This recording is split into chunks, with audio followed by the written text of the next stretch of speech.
Hi guys, today we're going to talk about mitosis. To start, we need to know what is mitosis. Mitosis is a process where a single cell divides into two identical daughter cells, also called cell division. The major purpose of a mitosis is to grow and replace worn out cells. The primary mechanism by which organisms generate new cells is through the cell division. During this process, a single parent cell will divide and produce identical daughter cells. In this way, the parent cell passes on its genetical material to each of its daughter cells. The mechanism of cell division vary between prokaryotes and eukaryotes. Prokaryotes are single-celled organisms, such as bacteria and archaea. They have a simple internal structure with free-floating DNA. They use cell division as a method of asexual reproduction, in which the genetic makeup of the parent and resulting offspring are the same.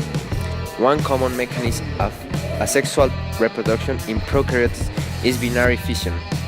During this process, the parent cell duplicates its DNA and increases the volume of its cell's contents. Mitosis is divided into 5 phases. The first one is interphase. The DNA in the cell is copied in preparation for cell division. This results in two identical full sets of chromosomes. Outside of the nucleus are two centrosomes, each containing a pair of centrioles. These structures are critical for the process of cell division. During interphase, microtubules extend from these centrosomes. Prophase. The chromosome condenses into egg-shaped structures that can be easily seen under a microscope. Each chromosome is composed of two sister chromatids, containing identical genetic information. The chromosomes pair up so that both copies of chromosome 1 are together, both copies of chromosome 2 are together, and so on. At the end of prophase, the membrane around the nucleus in the cell dissolves away, releasing the chromosomes. The meiotic spindle, consisting of microtubules and other proteins, extend across the cell between centrioles as they move to opposite poles of the cell. Third phase is metaphase. The chromosomes line up neatly, end to end, along the center of the cell. The centrioles are now opposite poles of the cell, with the meiotic spindle fibers extending from them. The meiotic spindle fibers attach to each of the sister chromatids.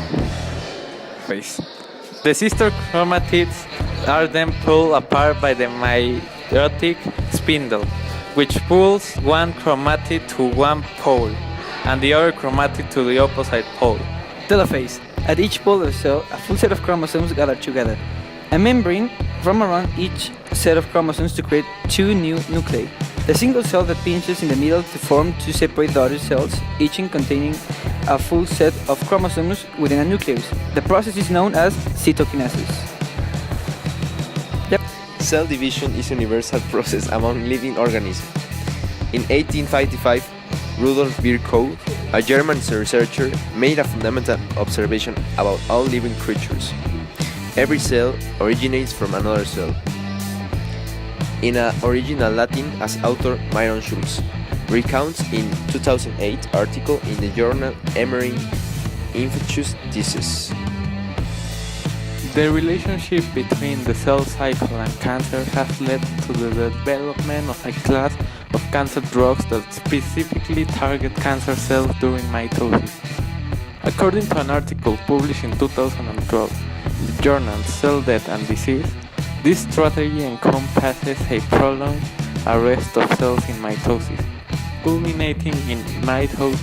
In conclusion, we learned that all cells come from an original cell, and all of them have the ability to get divided to create an identical cell of the original cell.